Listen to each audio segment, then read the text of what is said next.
Hey guys, tonight we're slipping quietly into a story about the one Greek god who didn't quite follow the dress code of Olympus. While Zeus hurls thunderbolts and Athena polishes her helmet, Dionysus shows up in leopard print, smelling like crushed grapes and philosophy. His ride. Not a chariot of gold or a thundering steed, but a spotted leopard with a look of, I've seen things. Picture the moment. A young man with wild curls and a wreath of ivy steps out of a vineyard, his feet dusty, his robe stained with juice, and his smile just a little too confident. Around him, the air smells like summer rain, fermented fruit, and something slightly smoky. You might already sense this isn't going to be one of those "and then he conquered a city" kind of stories. No, you're about to follow the least aggressive god of the bunch, and somehow the weirdest.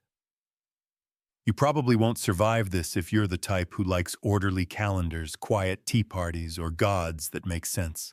Dionysus is none of those things. He is chaos with a laugh track. He's the god of parties, wine, theater, ritual, madness, and somehow emotional breakthroughs during long walks. So before you get comfortable, take a moment to like the video and subscribe, but only if you genuinely enjoy what I do here. And hey, tell me where you're watching from and what time it is. I always love seeing how global our little bedtime crew has become. Now dim the lights, maybe turn on a fan for that soft background hum, and let's ease into tonight's journey together. You're walking through a sun-drenched field somewhere in ancient Greece. It's quiet save for the whisper of wind in the olive trees. A goat sneezes. Distant laughter, slightly drunk, slightly musical, floats from a hillside. This, dear listener, is where Dionysus's odd little myth begins. Not in glory, not in war, but in scandal and secrecy. You see, Dionysus is born mortal, sort of. His mother Semele is a princess of Thebes, and his father is Zeus, which is the first red flag. Hera, Zeus's very legitimate wife and full-time revenge planner, is not thrilled about this. So she tricks Semele into asking Zeus to reveal himself in his full divine form. Big mistake. Zeus, being a god of overkill, shows up as lightning incarnate, and poor Semele combusts instantly. Fire hazard level Olympian. But here's the weird bit. Dionysus, still a fetus, survives. Zeus scoops him up, sews him into his own thigh, don't ask, and lets the kid gestate in there until he's ready to be born a second time. That's right. Dionysus is twice born. Hence his cult name Demeter, the twice-lived. Historians still argue whether this thigh birth was symbolic or just Greek myth being Greek myth. Either way, it's uncomfortable to imagine, and yet somehow kind of poetic when he finally emerges thigh fresh, and all Zeus realizes this child isn't exactly safe in Hera's wrath path, so he bundles the infant off to be raised in secret by nymphs. Forest nymphs, mountain nymphs, water nymphs. There's some confusion. In one version, he's raised by the Hyades, a sisterhood of rain nymphs known for their oddly specific skincare routines. Another story says he's taken to Nysa, a mythical mountain, with a view where the wild things are. His childhood is a blur of odd toys, grape leaves, snakeskins, and talking animals that may or may not be real. One of his earliest companions is a little satyr named Ampelos, a boy-goat hybrid with too much energy and not enough impulse control. Ampelos teaches him how to dance badly, yell opa without context, and chew on unripe fruit. You know the essentials. The young Dionysus isn't like the other kids. He hears vines whisper.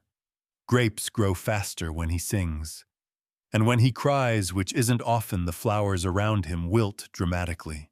He doesn't know it yet, but something in him hums with divine chaos, like a lyre that plays itself when no one's watching.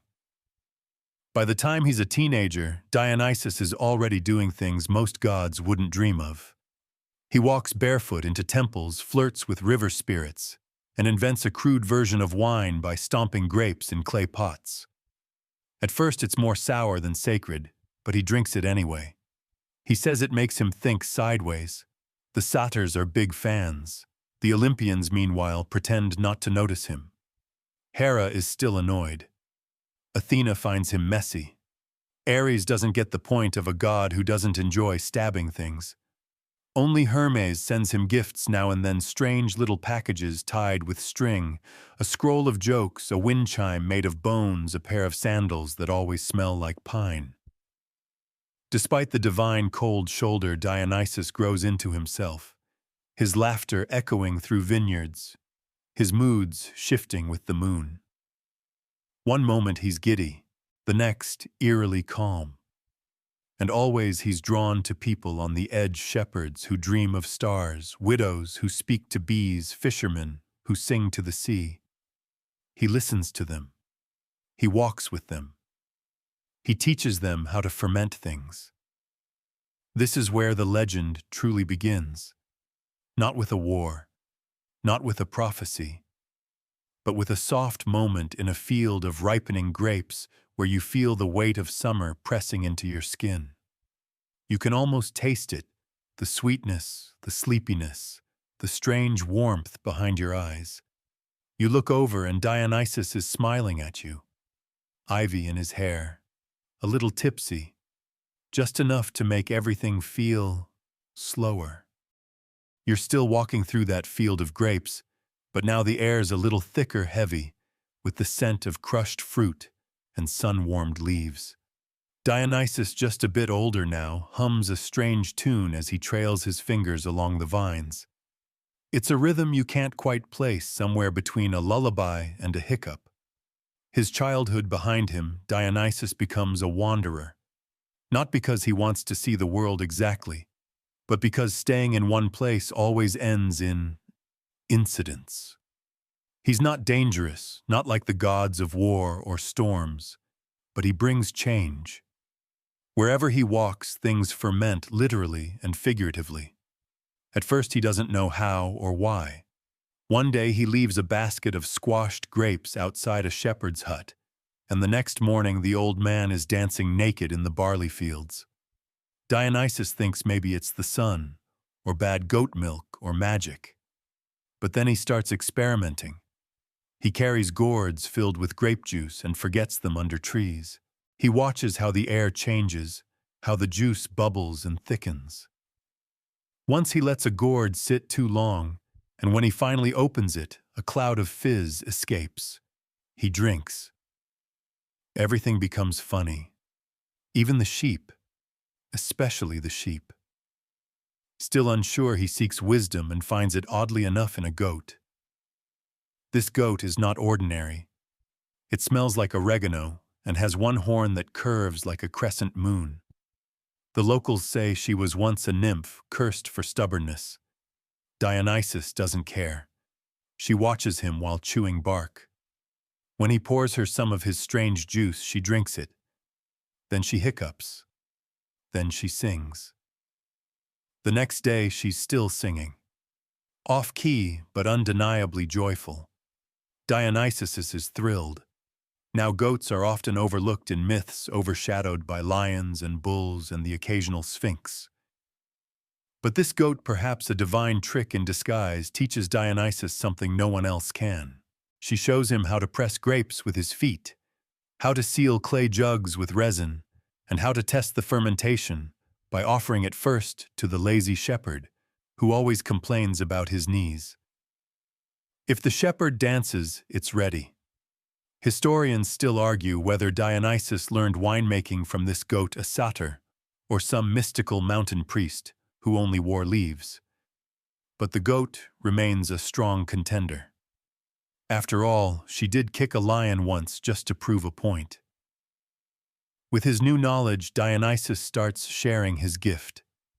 Not just the drink, but the feeling it brings, the soft unraveling of worry, the giggles that rise from your belly, the permission to forget. He visits small villages where the harvest is thin and spirits are thinner. He brings a jug, a flute, and stories that spiral into nonsense halfway through.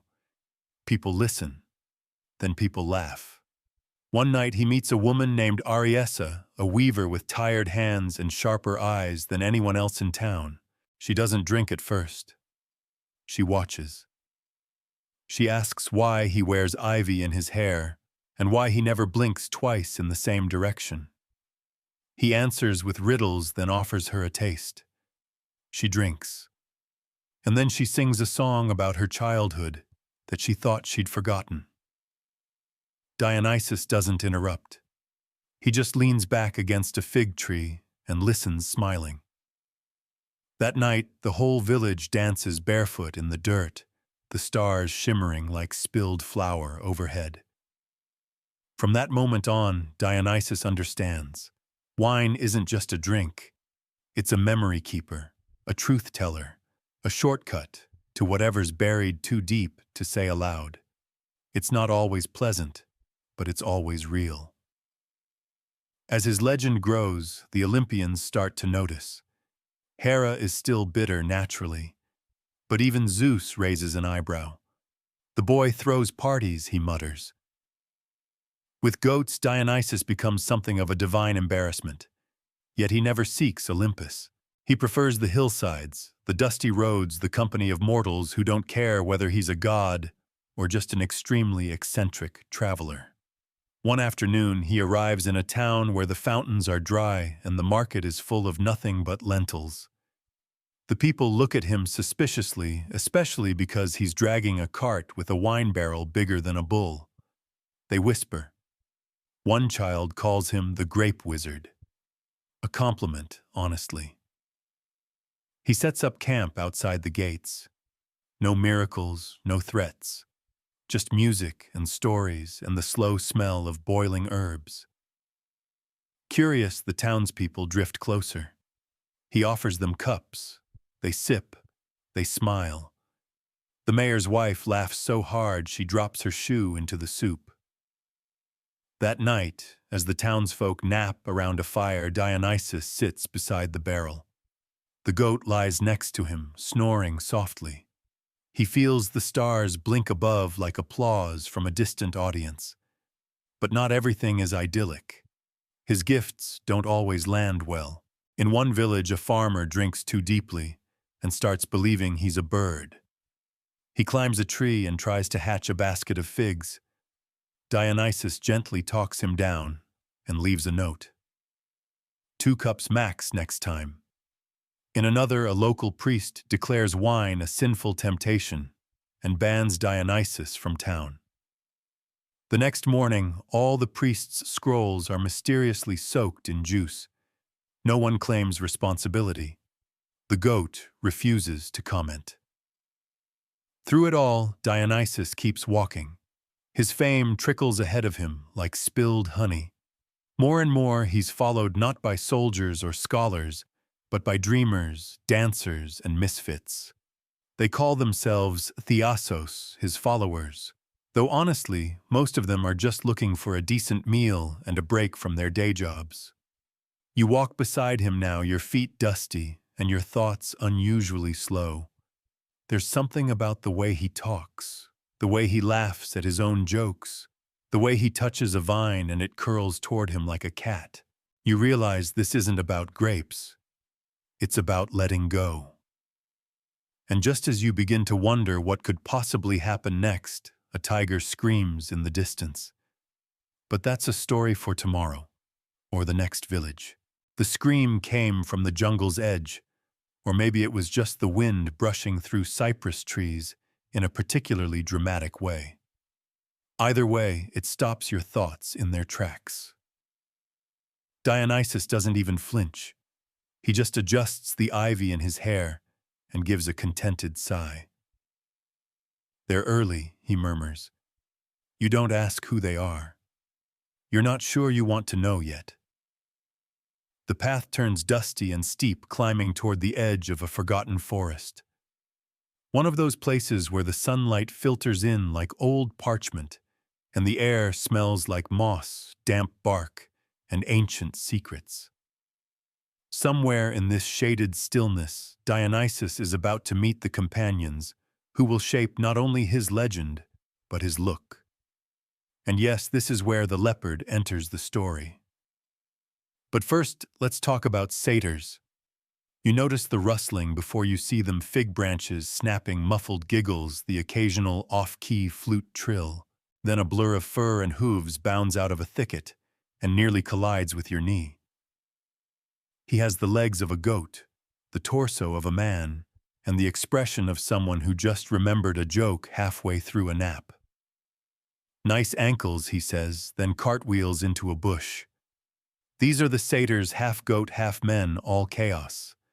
They're pranksters, revelers, forest dwellers with no calendar, and even less shame. Scholars still debate whether they were originally minor woodland spirits, failed shepherds, or just metaphors for humanity's wilder instincts. Whatever the case, Dionysus seems to like them. He greets them like old friends, handshakes, shoulder bumps, affectionate shoves. One of them plays a panpipe solo that seems to hypnotize a nearby squirrel. Another offers you something suspiciously sticky on a fig leaf. You decline. Then come the Maenads, women with unbrushed hair, arms smeared in berry juice, eyes glowing with stories they haven't told yet. They laugh in spirals and move like dancers who forgot the choreography, but still look cooler than anyone else in the room. One of them ties a garland of myrtle around your wrist and calls you Moon Elbow. You try not to take it personally. Dionysus doesn't lead this group so much as he sways with it. They call him the twice-born, the bringer of ecstasy, and once that guy with the really nice calves. He takes all the names in stride. As you travel deeper into the woods, the atmosphere shifts. It's not ominous exactly, more like expectant. The kind of feeling you get before a surprise party where the guests might be raccoons. Then you hear the purr. It's not a house cat purr. This one rumbles from the earth up like thunder, having a pleasant dream.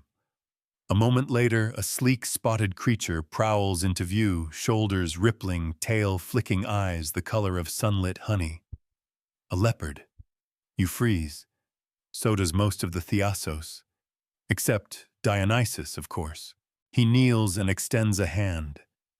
The leopard pauses, sniffing, then nuzzles its massive head into his palm like a sleepy dog. His name is Gallios Dionysus, says casually, which means milk tooth in a language I just made up. Now this moment baffles historians. Why a leopard? Why not a horse, a lion, or a giant talking fig? Ancient art almost always shows Dionysus riding or flanked by big cats, leopards, panthers, sometimes tigers. Some suggest it symbolizes untamed nature or his foreign non-Greek origins. Others claim it was just a fashion statement. And some fringe thinkers insist the leopard was actually a transformed lover who refused to nap. Whatever the truth, Dionysus does not ride Gallios yet. He simply walks beside him the way you'd walk next to a slightly intimidating but incredibly fashionable friend. Your group, let's call it a parade at this point, makes its way out of the forest and into a clearing where the trees open up into sunlight and wildflowers. Here Dionysus decides to throw a small gathering. He calls it a symposium, which is Greek for, let's talk about stuff while drinking. It begins with gentle fluting and ends with two satyrs fencing with breadsticks. You sit beside Dionysus as he stares at the clouds. Do you ever feel like the stars are watching you? He asks. You nod slowly.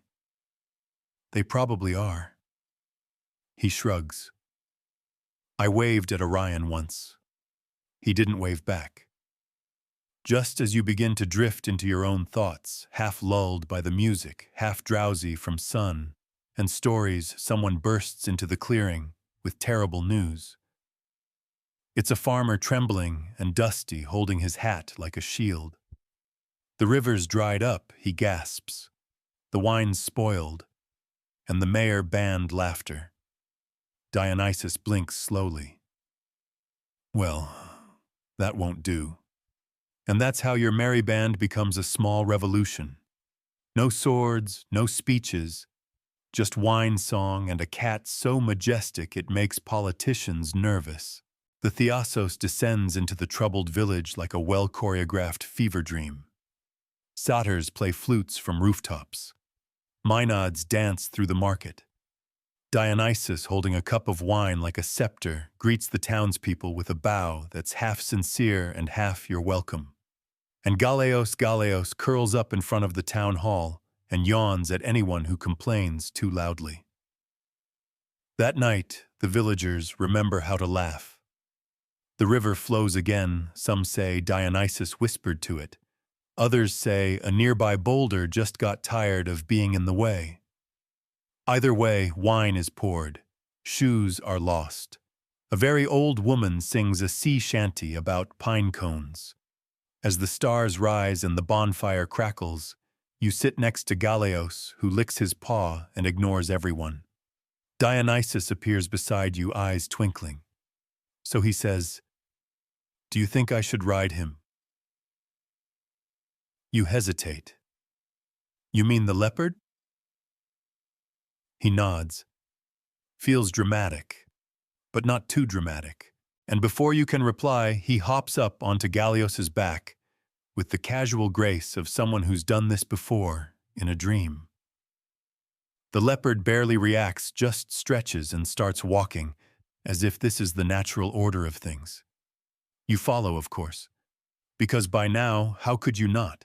The sky above you ripples with the kind of dusk that only exists in mythology, deep violet, streaked with rose gold, as if the heavens themselves are trying out new makeup. Dionysus, now seated calmly on Galeos's back, rides ahead, with the quiet pride of someone who knows he's the star of this particular dream. The leopard's gait is smooth, but strangely regal, like he's leading a parade you didn't realize you were part of. Around you, the Dionysus ambles along maenads, braiding vines into their hair satyrs, whistling slightly off-tune melodies that sound suspiciously like pop hits that haven't been written yet. You can't help but smile. You reach a hill that overlooks the Aegean Sea. The water glows like molten bronze under the setting sun, and Dionysus dismounts with a slow stretch. He flops onto the grass like a teenager at the end of a long school day, then gestures for you to sit. "Did I ever tell you about the pirates?" he asks, twirling a blade of grass between his fingers. You shake your head, already intrigued. "Fools," he mutters with a grin. "They thought they could kidnap me." You blink. "Kidnap you, like tie you up and ransom you?" "Oh yes," he says, eyes twinkling. "They thought I was just a pretty traveler. No idea who I was. Put me in a boat, sailed out into the middle of nowhere, and started talking about ransoms and buyers. I let them talk. You imagine it, a bunch of sweaty, sunburned sailors arguing over prices while a god sits politely in the corner, probably sipping something fermented and judging their choice of ropes. So what happened, you ask? Dionysus smiles like he's trying not to laugh. I turned their oars into snakes. You sit up straighter. What? He hums, very pleased with himself. The sails became ivy, the mast burst into blossoms, and I turned into a lion. Just for flair. You glance at Galeos, who seems mildly jealous.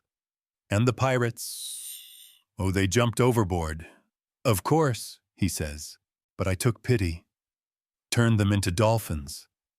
Told them to go spread joy across the seas. Some historians think dolphins are just pirates who learned their lesson. Now, to be clear, not everyone agrees on this version. Some say Dionysus didn't turn into a lion, but a bear. Others argue the pirates were never real, just metaphors for arrogance or stand-ins for colonial invaders. There's even one fresco that shows him turning the entire boat into a grapevine and floating away on a leaf. But the dolphins, those tend to stick in every version. So next time one swims up beside your kayak, maybe say thank you. or apologize for something. The story fades with the light, and for a while you just lie there watching stars blink into being. Dionysus traces constellations with his finger cutting up new ones as he goes. That one's a goat who stole a fig, and that's a satyr who tripped over a cloud and invented clumsiness. Behind you, the Dionysus starts setting up camp. Maenads dig fire pits and string up lanterns made of hollowed-out gourds. A satyr attempts to grill mushrooms on a stick. It doesn't go well, but everyone cheers anyway. You wander toward the edge of the hill, where a stone circle marks the remnants of an old ritual site, moss-covered, half-sunk, still buzzing faintly with magic. Dionysus joins you, his expression soft. This, he says, was once a place of worship. You nod. You can feel it. Not the thunderous neon stone kind of worship, but something quieter, gentler. Like people came here not to fear the gods, but to feel close to them. Do you miss it? You ask, almost whispering. He tilts his head. Sometimes. But gods don't really age. We just get reinterpreted.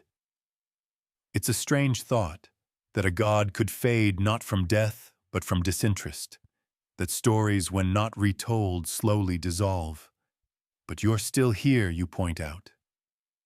He smiles. Yes, because people like you still dream about me. There's a long silence filled with the hum of insects, the distant sound of flute music, and the gentle rustle of Gallio snoring under a fig tree. Then Dionysus says something that catches you off guard. Did you know I was raised by nymphs? As you blink. What happened to your mother? He gazes out at the sea. She died before I was born. Kind of. Which, let's be honest, is not the usual sequence. See my mother.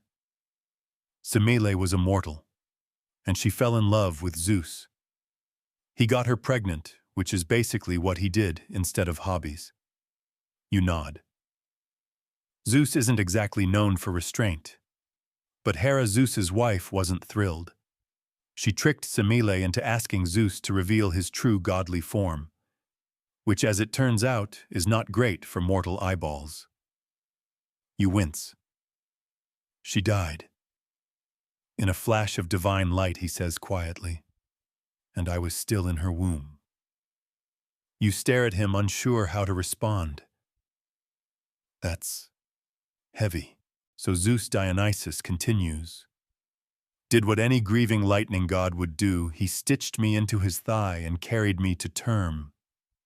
You stare at his legs. Not that one, he adds with a wink. But yes, I was born from a god's leg. Twice born, remember historians love this part. Some interpret it as symbolic of rebirth, or of wine's journey from vine to fermentation. Others think it's just a weird, sticky metaphor for legacy. And there are scholars who still debate whether the whole thing was invented to explain why Dionysus seems so un-Greek, foreign, fluid, different. But right now, you're mostly just thinking about the logistics of thigh pregnancy. Dionysus laughs. You get used to it. Back at the fire, someone starts singing. It's an old winding melody, one of those songs that never really ends, just loops into itself like ivy on a wall. You sit there a while longer watching the firelight flicker on ancient stones, on fir and grapevines and laughter, and for the first time you feel it too. The gentle thrum of something old and sacred, something wild and kind. Dionysus leans in, whispering, and that's why I don't ride horses. You glance again at Gallio, still snoring, one paw twitching like he's dreaming of chasing satyrs. Yeah, you think. The leopard suits him. By now, the moon is high overhead, softening the sharp edges of the world in a gentle silver blur. The night has taken on that luxurious stillness you only find in sacred places where time folds in on itself, and even the wind seems to pause to listen. Dionysus, having fully committed to his fireside lounging props, his head up on a satyr's backpack, and starts another story this time about his journey through Phrygia. You ever wake up under a tree and immediately get adopted by royalty, he asks. You raise an eyebrow. Just me, then. He means King Midas, of course. You've heard of him, the whole gold-touch debacle, the donkey ears, the eventual redemption arc. But this version is softer, more wine-sweet than cautionary. When I was traveling east, Dionysus begins. Midas found me half asleep under a fig tree. His men brought me to his palace, where he offered me figs and honey and music that didn't sound like it came from a goat's armpit. That's shockingly generous for a man best known for hoarding gold, you say. Oh, Midas wasn't all bad, Dionysus replies. He just got too excited. You picture it, the god of wine and the king of bling, sipping pomegranate wine-swapping riddles in the garden. The air smells like lavender and sun-baked stone. So I offered him a wish, Dionysus says. He asked for everything he touched to turn to gold. Classic mistake. You know how this ends, food, drink, family. All gold, no dinner, no hugs. But did you know Dionysus adds he regretted it after only 2 days? Not because of his daughter like in the modern versions, because of a goat. You blink, a goat. He tried to pet his favorite goat, turned it into a statue, said it was the only one that listened to him. That hits harder than expected. Scholars still argue whether the goat was real metaphorical or just a symbol of lost innocence. In some versions, it's a sheep. In others, Midas never had a pet at all. But most agree Dionysus told him how to reverse it, bathe in the Pactolus River. Let the gold wash away. And he did, Dionysus says with a lazy stretch. But ever since then, the river's sands shimmer with gold dust.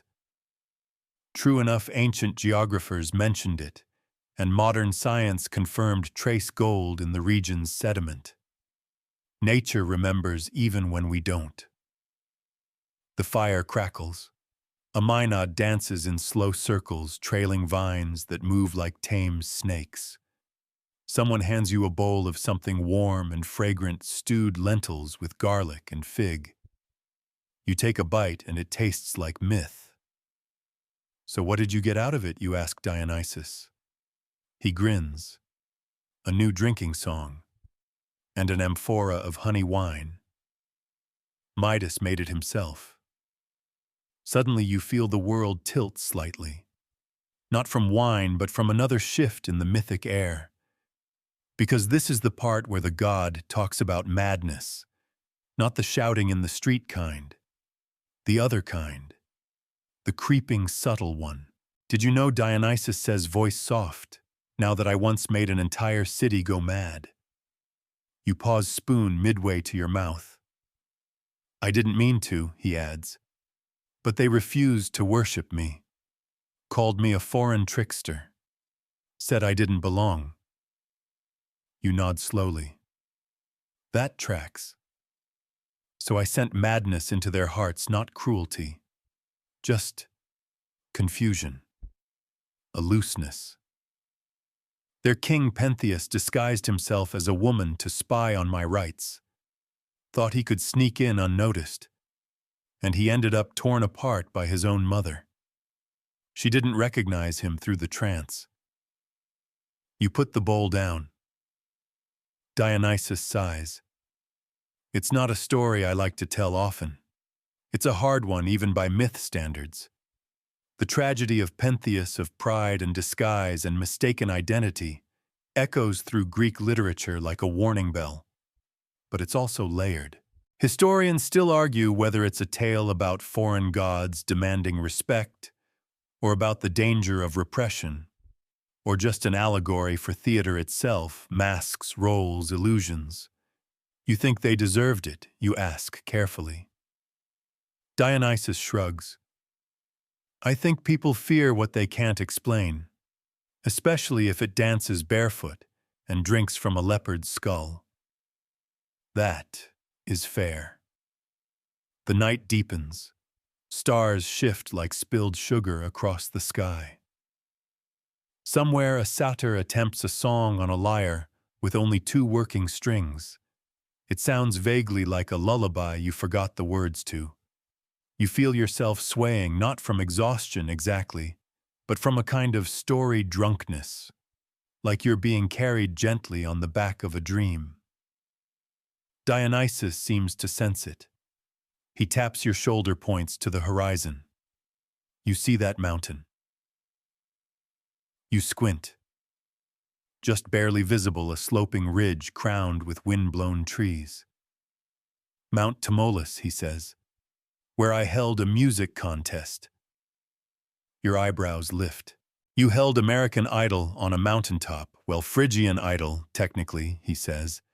Me, a few judges and two performers, Pan and Apollo. Now that's a lineup. Pan brought the pipes of coarse woodland tones, wild rhythms like a forest sighing in song. Apollo had his lyre strung with golden light, every note precise and polished. Who won, you ask? Depends on whom you ask, Dionysus replies.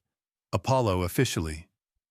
But one of the judges, King Midas, again said he liked Pan's music better. You know what's coming. Apollo gave him donkey ears. Of course he did. But he hid them under a turban, Dionysus adds. Only his barber knew. And when the barber couldn't keep the secret anymore, he whispered it into a hole in the ground. You nod, and the reeds that grew there whispered it to the wind. Exactly, Dionysus says. Even secrets eventually want to be songs. You lie back in the grass listening to the wind rustle through fig leaves, imagining it murmuring secrets of gods and kings. Maybe yours too, if you're lucky. The fire has burned lower now, more ember than flame, and the satyrs have started to fall asleep in various improvised piles curled up against tree roots, snoring into amphorae. One of them uses a pine cone as a pillow. You can't decide if that's uncomfortable or inspired. Dionysus, of course, is still very much awake. He's taken off his wreath and is now absent-mindedly braiding it with ivy and purple grapes. You're still turning over what he said about Midas, how a goat of all things could bring down a king, and how music apparently can get you cursed with donkey ears. Does it always end badly, you ask, when someone chooses wildness over order? Dionysus raises a brow, then gives a sleepy smile. Not always, but rarely quietly. The air is thick with the scent of crushed thyme and night-blooming jasmine. You stretch spine cracking softly and roll over onto your side. Something soft and warm snuffles near your feet, a lynx gnome, just a large, slightly drunk cat belonging to the god himself. You name it Mittens in your head. It doesn't seem to mind. And then Dionysus tells you about Naxos. Ah yes, Naxos, the island that changed everything. Lovely beaches. Dionysus begins, and an even lovelier ex-girlfriend of Theseus stranded there. You blink. Ariadne, the very one. You try to recall the basics. Ariadne, daughter of King Minos, helped Theseus escape the labyrinth. Gave him a string, betrayed her family, ran away with him, only for him to ditch her while she was asleep on Naxos. Harsh. But I found her, Dionysus says gently. Sleeping on the sand, heartbroken mascara down to her ankles, if mascara had been invented yet. You chuckle softly. And I fell in love. You pause. Just like that. Just like that, he says, though to be fair, I'd been drinking. He tells you how he married her there under a moon the size of a banquet platter. Gave her a crown of stars, literally. Zeus later threw it into the sky where it became the constellation Corona Borealis. You tilt your head back, squinting upward. Sure enough, there it is, twinkling gently. A love story hung up for safekeeping. It's one of those Greek myths with rare sweetness. No blood, no betrayal. Just a girl, a god, and the sea. Historians still argue whether Dionysus and Ariadne were ever married at all. You remember quoting from some textbook. Some say she died on Naxos, others say she married a mortal. None of them were there, Dionysus says, brushing fig crumbs from his chest. I was. You're about to ask what happened to her, how their story ended, but the god just smiles sadly and sips from a jug. That's probably your answer. A cicada clicks softly nearby, more rhythm than sound. Somewhere a panpipe plays a lullaby that might be from this world or the next. Ever wonder why I ride a leopard? Dionysus asks, suddenly shifting topics like a breeze changes direction. I mean, yeah, you say. Seems impractical. It is, he says. But it's also symbolic. Powerful, soft-footed, beautiful and dangerous. You try to picture it, a divine figure, reclining across a sleek, dappled beast, silk robes, fluttering a goblet in one hand, a staff in the other. It's oddly majestic and weirdly cozy. You know what the Greeks called leopards? Dionysus asks. Panthera. Sounds poetic, right? You nod. But here's the twist. They believed leopards didn't reproduce naturally. They thought they were born from the wind and shadow. Spontaneous creatures. You raise an eyebrow. Like mold. Exactly like mold, but fabulous. He chuckles, and you do too. In Egypt, leopards were sacred to priests of the afterlife. In Persia, royal hunters kept them as status symbols. And in India, they were seen as noble, clever, solitary, and ferociously graceful. But me, Dionysus adds, leaning in conspiratorially. I liked that they scared people a little. A god riding a horse, predictable. A god riding a leopard. Now you're paying attention. He stretches out on the grass, arms behind his head. And it kept Apollo off my case. He's allergic to cats. You chuckle again, trying not to jostle Mittens, who is now curled up at your side. Did you tame it yourself? You ask. Nope, he replies. It found me. There's a silence, not awkward, just full. You feel it settle around you like a warm blanket. The fire's down to coals now, and the stars are lazily winking. You wonder if Ariadne is up there too, watching. Maybe with a bowl of olives and a glass of wine. Want to hear something truly boring? Dionysus says suddenly. You nod enthusiastically. That's the whole point. In Thrace, he says, there was once a cult that worshipped me by doing absolutely nothing. No wild dancing, no wine. Just sitting silently in circles under mulberry trees. You wait for the punchline. They believed in passive devotion. Stillness as worship, a kind of sleepy reverence. That sounds surprisingly relaxing. Exactly. It didn't last long. Too mellow. Someone brought a flute one day and ruined everything. You both chuckle. Historians still argue whether this cult ever really existed, or if it was a metaphor for the decline of ecstatic rites into structured religion. But the idea sticks with you: stillness as sacred, sleep as offering, the divine in doing absolutely nothing. Dionysus yawns finally. All right, enough story time. I'm going to sleep upside down in a tree now. You assume he's joking until he actually climbs a low-hanging olive branch and wedges himself in like a particularly handsome bat. The leopard your new friend stretches, yawns, and curls up beside you.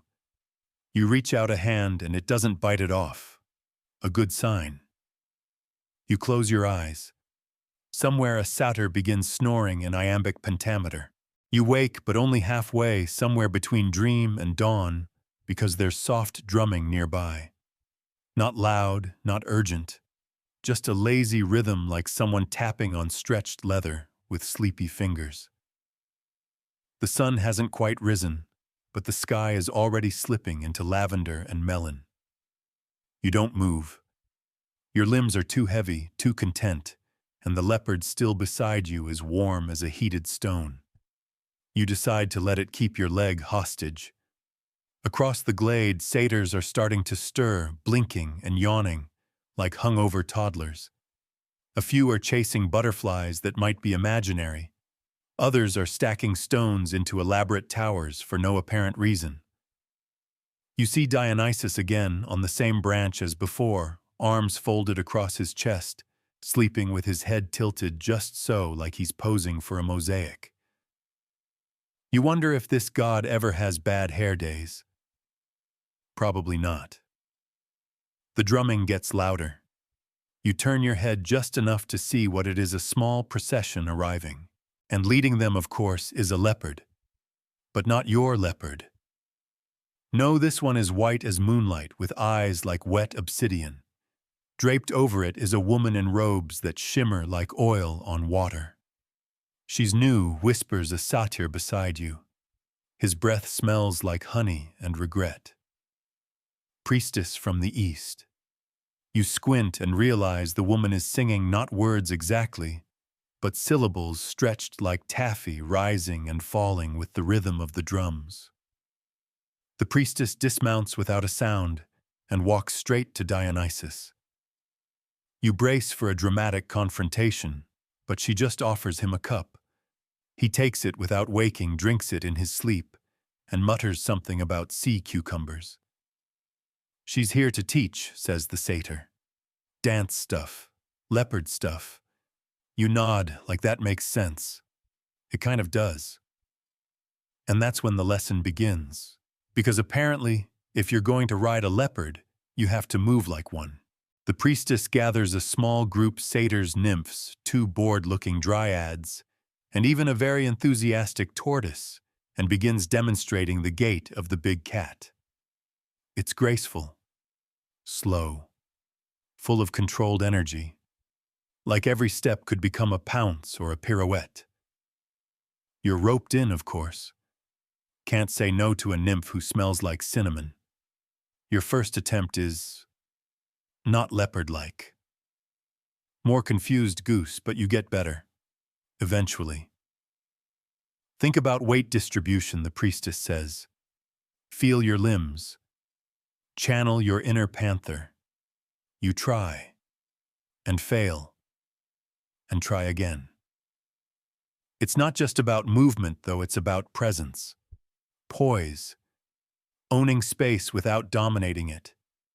Being dangerous and dignified. A paradox on 4 padded feet.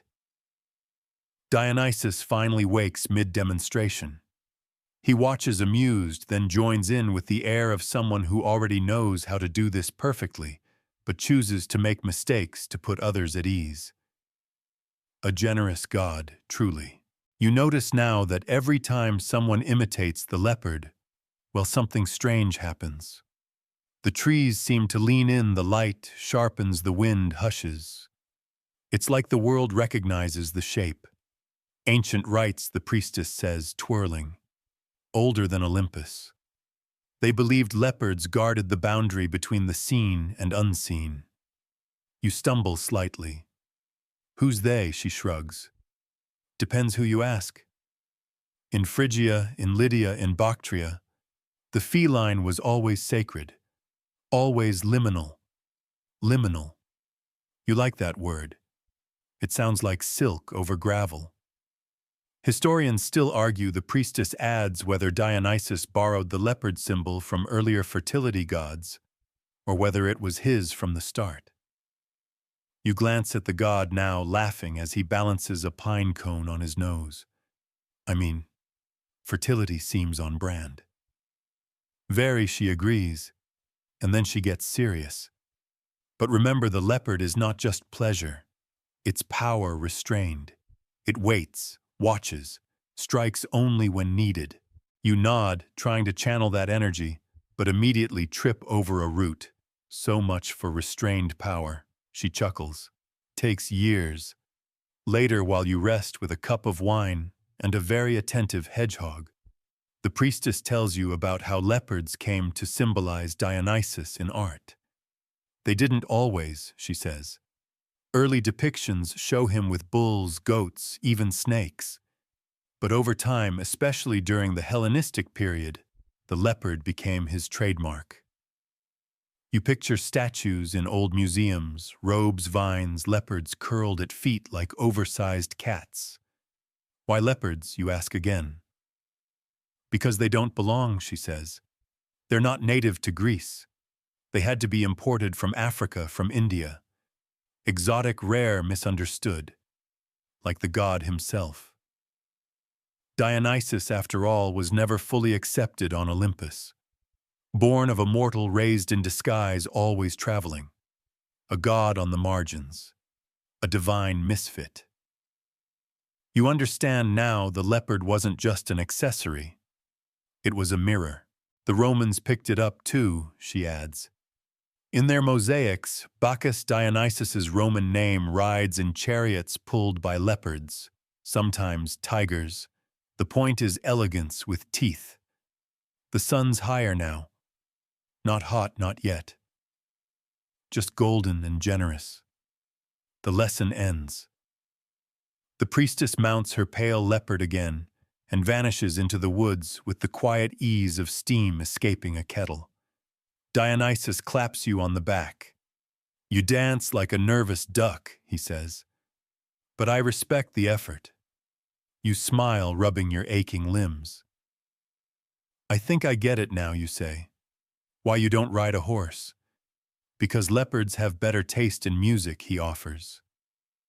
No, you reply. Because they remind people that wildness can be graceful, that chaos isn't always ugly. He tilts his head. Exactly. The god smiles, then leans down, plucks a daisy, and hands it to you with solemn ceremony. Your certificate, he says. You take it with a bow, pin it behind your ear, and lie back down in the grass. The leopard, still yours for the day, apparently nudges its head against your side and sighs. You sigh too. It's good to be part of the parade. By now, you've mostly forgotten what regular time feels like. Somewhere out there, clocks still tick, and people probably still argue about olive oil purity, or whether figs belong in dessert. But here, in the rhythm of Dionysus's world, time melts like honey on a hot stone. The day stretches on in a slow, syrupy loop. Satyrs nap on tree limbs. Nymphs braid each other's hair with vines that seem to move on their own. Someone builds a tower of amphorae just to knock it over with a gourd. The leopard by your side lets out a chuffing yawn and swats lazily at a butterfly, misses entirely. The wine is endless. So is the cheese. No one asks why. It's in this meandering moment that you finally ask Dionysus, okay, but where are we going? He leans back against a fig tree, barefoot robe half undone with a cluster of grapes stuck behind one ear like a flower. Parade, he says. Always a parade. That's not a destination, isn't it? You raise an eyebrow. He grins. Look, some gods want temples. Others want sacrifices. Me, I just want people to follow the beat. You almost ask what beat he means, but then you hear it again, that distant patient thrum of hand drums from the forest, like a heartbeat too slow to belong to anything dangerous. And just like that, everyone begins moving again. This is not an army march. This is more meandercore. A zigzagging, mewling mess of revelers, satyrs riding goats that look extremely done with life. Nymphs twirling like fall leaves. One old man balancing an entire bowl of olives on his bald head. And you, of course, trailing behind Dionysus, still not quite sure if you're dreaming. At some point, you realize this isn't just random. It's always been this way. Dionysus has no fixed abode because his power lies in movement. Historians still argue a passing dryad says, as she hands you a plum, whether the Dionysian Dionysus, the sacred procession, was ever meant to arrive anywhere. You chew thoughtfully. I mean, sometimes it ends at a city, a temple, a wedding gone wrong. But mostly, it just exists. The journey is the miracle. That sounds suspiciously like something someone says to avoid paying for a destination.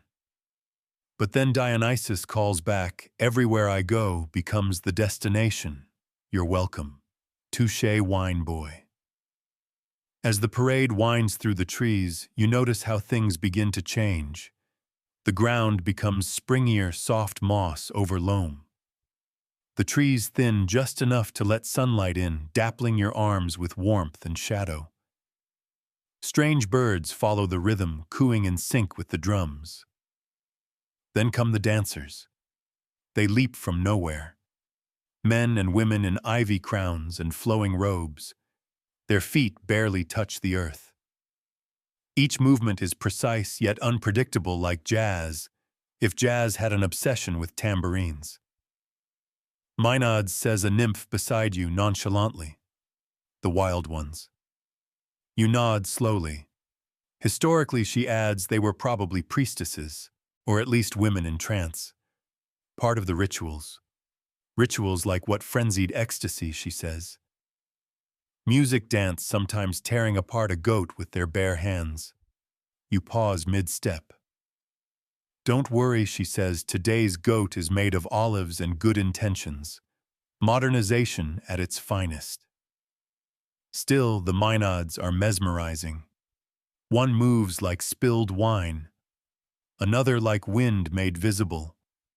And each one seems to understand something you don't, but might if you just danced a little longer. You try. Sort of. Your limbs are uncertain collaborators, but no one judges. A satyr claps for you like a proud soccer parent. A Maenad tosses you a flower crown. You catch it with your face. Close enough. The procession arrives at a meadow shaped like a shallow bowl. Everyone spreads out. Some lie in the grass. Others light incense. A few wrestle in the corner, but politely. Dionysus climbs a boulder at the center. I once turned pirates into dolphins, he says to no one in particular. That was a good Tuesday. You lie back and listen. He tells stories as if they're snacks, bite-sized, ridiculous, oddly profound. About a donkey who wanted to be a star.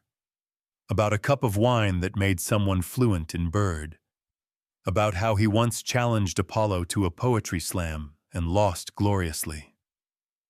At some point, a historian, yes, there's one in the crowd, clears his throat.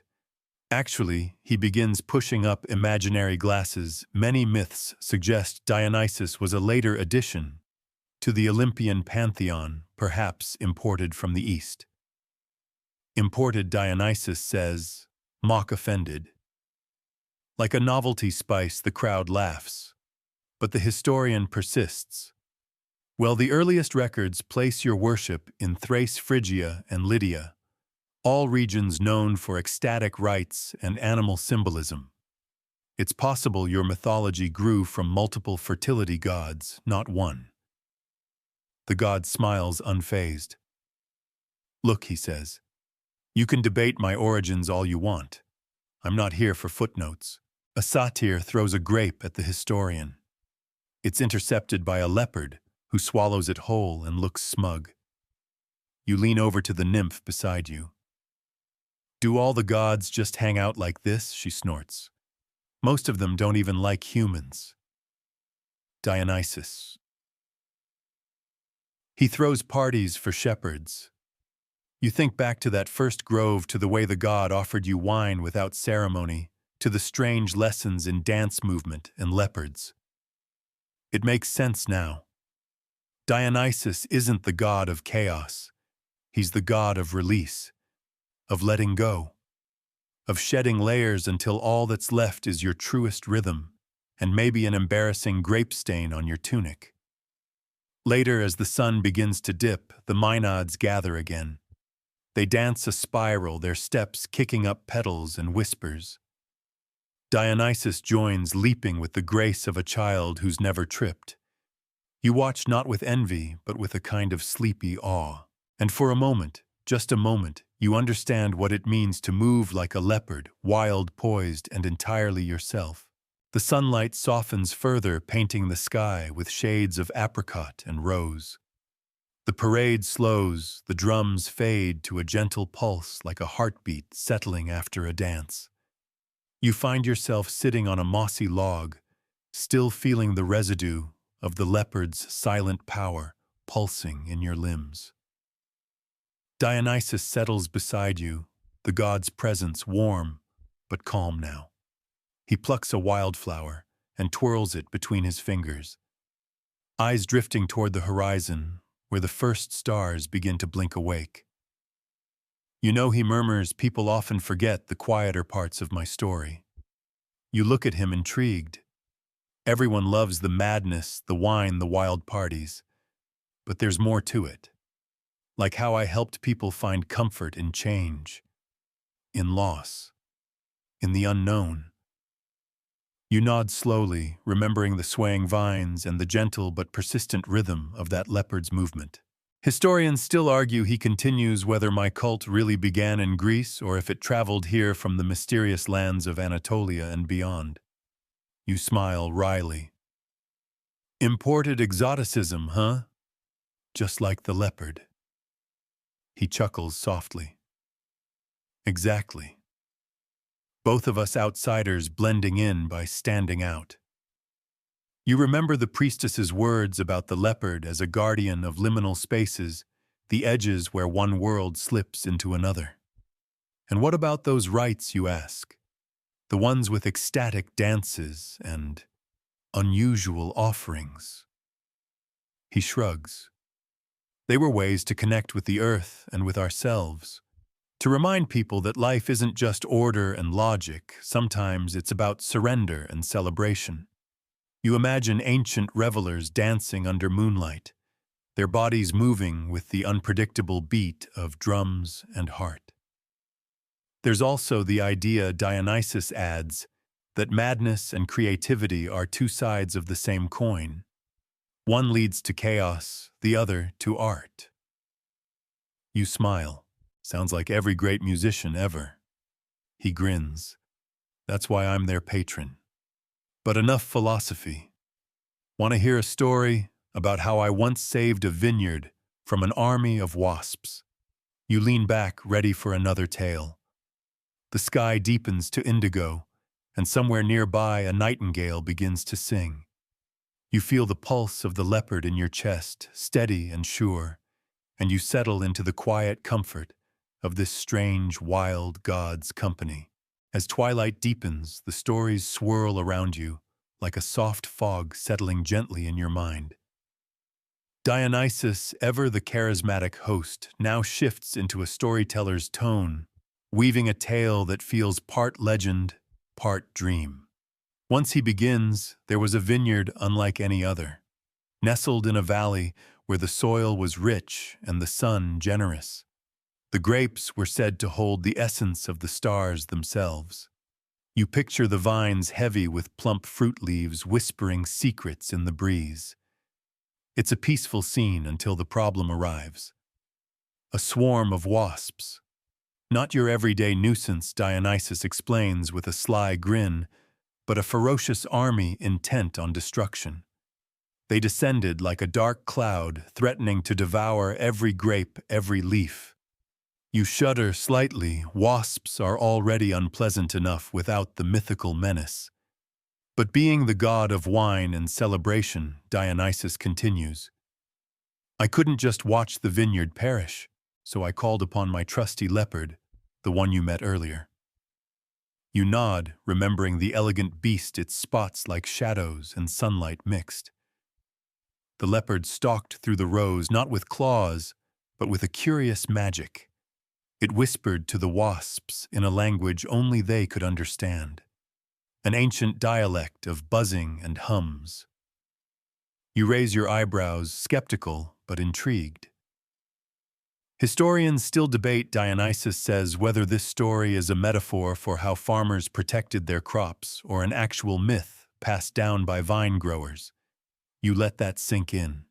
The idea of communication not with swords or poison, but with understanding.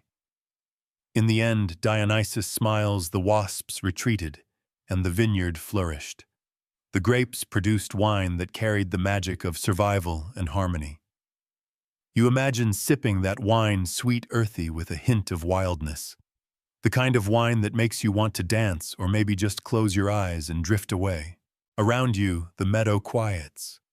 The revelers rest their faces soft in the moonlight. The scent of crushed grapes and wild herbs hangs in the air like a lullaby. You lean back, feeling the gentle weight of the day's stories settle over you. The leopard curls at your feet, a silent guardian of this dreamlike night. Dionysus looks at you, eyes twinkling. Remember, he says softly, sometimes the wild things protect what matters most. Even if it's just a vineyard. You smile, the world tilting gently toward sleep, and for a moment, everything feels perfectly, quietly magical. The stars have fully claimed the sky, now their faint twinkle like scattered glass beads tossed across a velvet cloth. The night air cools, carrying whispers of ancient woods and distant laughter. You lean against a smooth stone, feeling the rough texture grounding you amid the shifting scenes around Dionysus. He stretches languidly, then gestures toward a cluster of flickering firelight not far away. There's a story about one of my favorite creatures you might not know, he says, voice dropping to a soft murmur meant only for the night. You lean in. The firelight throws dancing shadows over his face, making his grin even more mischievous. Satyrs, he begins. Half man, half goat, troublemakers. You've seen them if you weren't too busy blinking or falling behind the parade. You nod, picturing their wild eyes, twitching noses, and impossibly nimble feet. They're not just pranksters, Dionysus explains. They're guardians of the forest's secrets, and oddly enough, the original dancers of ecstasy. Their dance wasn't just for fun, it was a kind of meditation, a way to merge with nature. You feel the soft pulse of the drums again in the distance, and imagine those goat-legged creatures hopping between trees, moving to a rhythm older than memory. Historians still argue, Dionysus continues, whether satyrs were purely myth or inspired by real tribes with a taste for wild rituals and wine. You chuckle softly, thinking about how much of history is tangled between fact and legend. They've got a reputation for mischief, sure, Dionysus says, but they also represent that spark of wildness inside everyone. The part that's ready to let go of rules and just be. You watch as a satyr appears, balancing a jug of wine while attempting a clumsy dance. He trips, laughter erupting around, and Dionysus raises his cup in a silent toast to imperfection. Maybe that's why I rode a leopard instead of a horse, Dionysus adds with a wink. Leopards don't follow rules. They don't care for parades or plans. They just move wild and free. You think back to the steady, lithe grace of that spotted creature, both powerful and mysterious. As the fire crackles, the night deepens, and the edges of your thoughts soften. The stories, the dances, the wild pulses of the earth all weave into a gentle lullaby. You close your eyes for a moment, letting the peace seep into your bones. This world, this moment, this slow dance between myth and reality, it's all a kind of home. The fire's glow fades to embers as the night deepens and the parade's energy shifts into a slow, simmering calm. Around you, the revelers settle, some murmuring quiet conversations, others drifting into sleep beneath blankets of woven leaves. The scent of pine and crushed grapes lingers like a soft perfume. Dionysus, ever watchful, lounges nearby, his leopard stretched out like a shadow at his feet. You notice how the god's gaze drifts upward toward the stars, as if seeking stories written long before even he could remember. You ever wonder, he says quietly, why so many myths connect me to the wild animals, not just the leopard, but bulls, snakes, even dolphins? You shrug, intrigued. There's a deep symbolism there, he continues. Animals represent nature's raw energy, unpredictable, fierce yet strangely comforting. My leopard, it's a symbol of grace and power, but also of unpredictability. You think back to the leopard's sleek movements, how it seemed both at ease and alert in the shifting forest shadows. Historians still debate whether these animal symbols were borrowed from earlier cultures or developed uniquely within Greek mythology, he adds with a mischievous smile. Like everything about me, it's a blend, a patchwork of stories sewn together by human hands. You smile, realizing that maybe that's the point. Myths aren't just fixed tales, they're living, breathing stories that grow and change with each telling. Dionysus stands stretching like a cat waking from a nap. The leopard's not just a mount. It's a companion, a reminder that even gods have wild hearts that need freedom. He gestures toward the dark woods. And out there, the world hums with possibility. A place where stories begin, where boundaries blur, and where maybe, just maybe, you can find your own wild rhythm. You feel a soft breeze brush your skin, carrying the distant sound of a flute. The night is alive with gentle whispers and the promise of quiet adventures. You take a deep breath, letting the peace settle in your chest, like a warm blanket. And as the stars shine brighter overhead, you realize this night's journey with Dionysus is far from over. The night stretches onward, cool and still, as if time itself has slowed to a gentle rhythm. You find yourself walking alongside Dionysus through a grove thick with olive trees, their silvery leaves whispering secrets in the soft breeze. You know, he says, voice low and relaxed. One of my lesser-known roles is as a god of transformation. You glance at him, intrigued. Not just the usual shape-shifting myths, he explains, but the way life itself changes, how wine turns from grape juice, how people change through celebration and ritual. You think of the leopard again, sleek, untamed, a symbol of that very transformation. Historians still argue Dionysus continues about how much of my story is about literal magic and how much is metaphor for the human experience. You nod slowly, feeling the weight of that thought settle comfortably.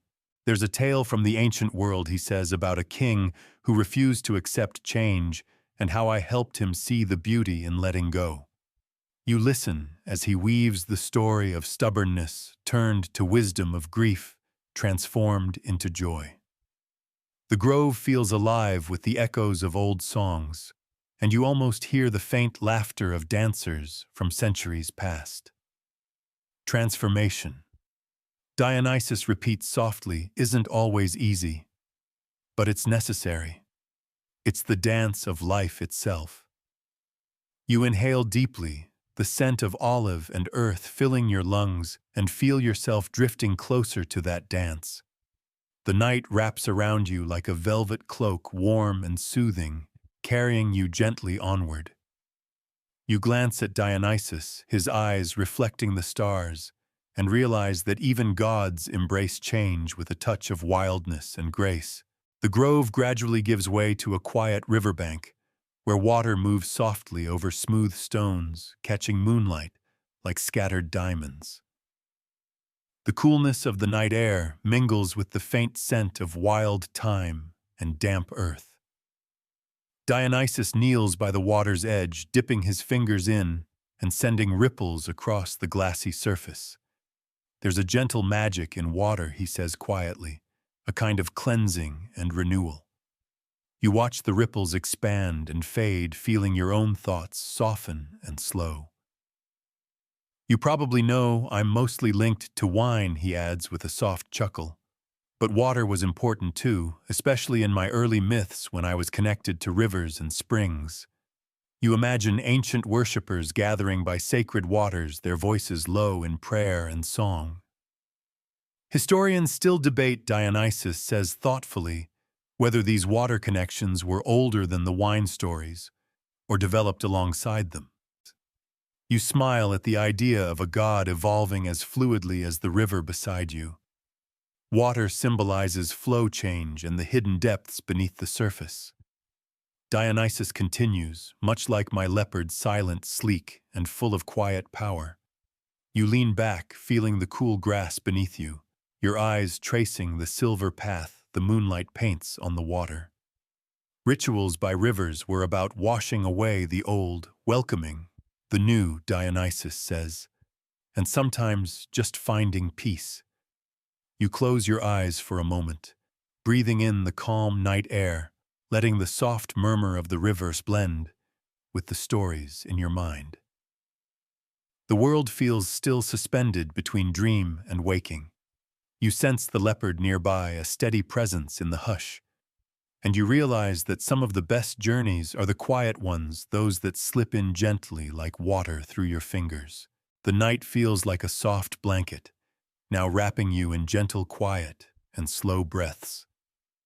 The stars twinkle faintly above their light, a calm companion as you walk back through the forest path, the leopard padding silently beside you. Dionysus hums a low tune, something ancient and soothing, and you find yourself humming along the rhythm, syncing with your heartbeat. You've been patient, he says with a smile, listening to tales about wild rides, strange creatures, and the magic of transformation. You smile back, feeling a warm sense of contentment settle over you.